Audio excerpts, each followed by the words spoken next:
est ensemble sur Europe 1. Dans quelques instants, les enfants d'Europe 1. Mais avant cela, on accueille votre invité, Thomas Schnell. Bonjour Valérie Lanoé. Oui, bonjour Thomas. Merci d'être avec nous ce matin en direct sur Europe 1, attaché de presse de l'Office de tourisme de Gérardmer dans les Vosges. Alors, le premier office de tourisme à la française n'a pas été inauguré à Paris, ni sur la Côte d'Azur, non. Il y a 150 ans, il ouvrait ses portes dans les Vosges, à Gérardmer. Pourquoi, Valérie Lanoé, j'ai envie de vous demander pourquoi c'est Gérardmer qui a inauguré ce premier office de tourisme? Alors en fait, tout démarre dans les années 1850, où la belle société française, voire européenne, se retrouvait à Plombières-les-Bains, à 40 km de Gérardmer, avec notamment Napoléon III, et beaucoup faisaient des excursions dans la montagne vosgienne. Et là, ils ont découvert Gérardmer, son lac, ses forêts, et beaucoup de ces notables sont tombés amoureux. Donc ils ont commencé à construire des villas, à inviter leurs amis en villégiature d'été. Et puis à partir de là, on construit des hôtels, on construit le casino. En fait, il faut les occuper, tous ces gens. Et c'est devenu la place où il faut être. Et donc, l'office de tourisme va petit à petit se développer et inventer finalement une forme de tourisme à la française. Est-ce que Gérardmer a servi d'exemple, de modèle pour les autres offices de tourisme en France ? Je pense, parce qu'en fait, dès les années 1860, certains Géromois et d'autres personnes commençaient à se dire il faut structurer tout ça. Et d'un seul coup, quelques notables Géromois se sont retrouvés pour créer le comité des promenades exactement le 23 juillet 1875. Et leur but était d'attirer les étrangers en faisant valoir notre pays, nos sites, nos paysages, en y créant des promenades, en rendant le parcours de nos chemins plus agréable et plus facile. Donc ils créent des panneaux indicateurs, des bancs, des miradors pour que les gens regardent. Et puis il y a le lac, qui est le plus grand lac naturel des Vosges. Et là, il y a les bateliers qui s'installent, les belles dames vont faire du bateau. Voilà, tout démarre comme ça. Un véritable laboratoire finalement pour nos politiques de développement du tourisme en France, qui est devenu aujourd'hui le pays le plus visité au monde. Qu'est-ce que rajoute un office de tourisme? Qu'est-ce que vous avez en plus à l'heure où on part en vacances avec un guide? Parfois, on fait appel bien sûr aux réseaux sociaux, aux influenceurs. Pourquoi est-ce que un office de tourisme a une plus-value? Parce que nous, on diffuse une information qu'on essaye la plus juste possible. Alors que, on a bien conscience qu'il y a une concurrence des applis collaboratives, des réseaux sociaux. Il y a toute une diffusion de l'information qui nous échappe. Et donc, on essaye de rebondir actuellement avec des actions hors de nos murs.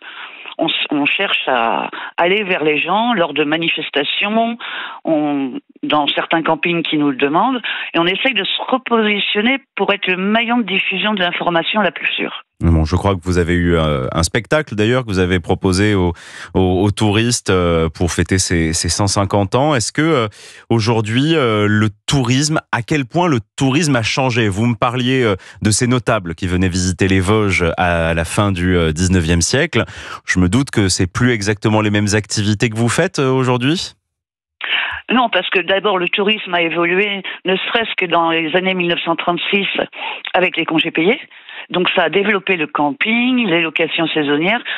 Ça a été accessible à une partie de la société qu'il n'y avait pas avant.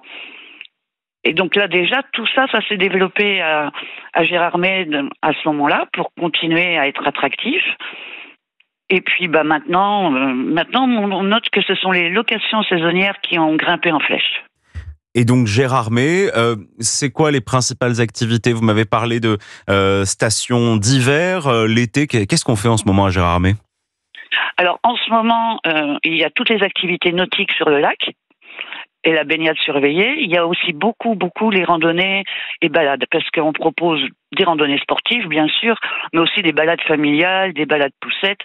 Enfin, on a une belle nature ici et les gens aiment en profiter. Valérie Lanoé, on avait dans le journal de 7 heures un reportage qui nous indiquait que le budget des Français s'était rétréci pour cette saison estivale. Est-ce que vous aussi, vous constatez une baisse dans la fréquentation touristique en 2025-2024 ?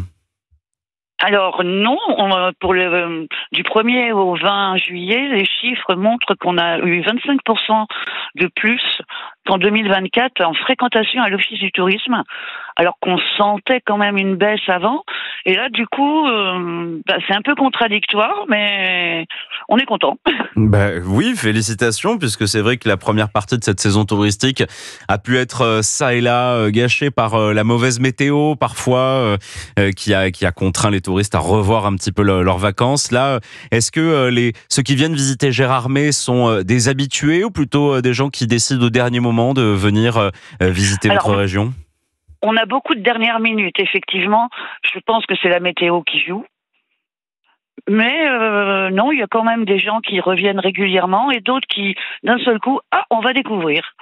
Et parce qu'on a senti aussi qu'il y a des gens qui ont envie d'une mise au vert, quoi. En fait, la montagne, on respire, on souffle. Et on a envie peut-être d'échapper aux fortes canicules qu'on a connues au début du mois de juillet. Pour terminer, Valérie Lanoé, est-ce que vous avez l'impression qu'après 150 ans, les Français restent attachés à votre office de tourisme et aux offices de tourisme en général ? Je pense que oui, on y revient parce que justement, nous, on vient de voir une évolution positive à l'Office du tourisme. Donc, on pense qu'ils ont besoin du contact physique, besoin d'être rassurés par des conseils. Et donc, pour nous, on attend de voir. Enfin, on n'a pas encore assez de recul pour voir comment ça va évoluer, en fait. Merci Valérie Lanoé. Merci à vous. D'être venu en direct sur Europe 1, attaché de presse de l'Office de tourisme de Gérardmer. Et donc, bon anniversaire, 150 ans d'invention du tourisme à la française dans les Vosges. Très bonne journée à vous.